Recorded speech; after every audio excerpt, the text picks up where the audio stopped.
Imagine capturing the flight paths of birds in nature.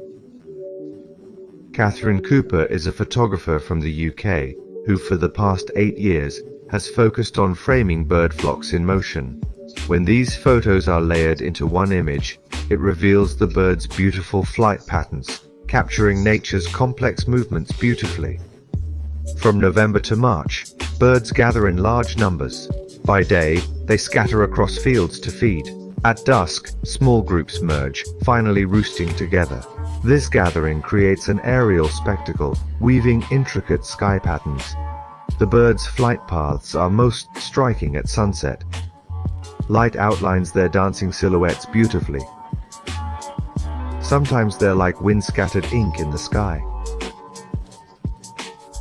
Other times they're a choreographed dance, graceful and powerful. Even startled movements show an unusual beauty.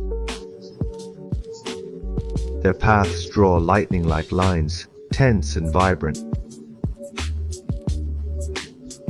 Kathryn's work explores nature's beauty and motion mechanisms.